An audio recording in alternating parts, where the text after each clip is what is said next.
बिस्मिल्लाहिर्रहमानिर्रहीम। ये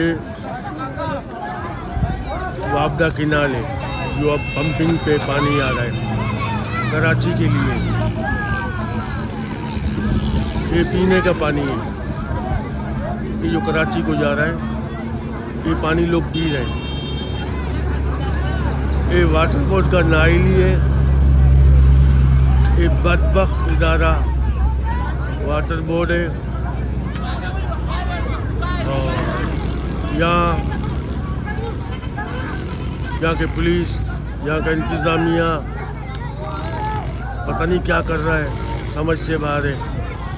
ये सारे देखें लोग यहाँ पिकनिक के लिए आए हुए हैं।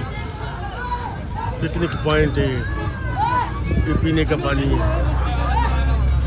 खुदा के खौफ करो जालिमों, ये पानी हमारे घरों में जाता है, हम पीते हैं, हमारे बच्चे पीते हैं, हम बीमार हो जाते हैं।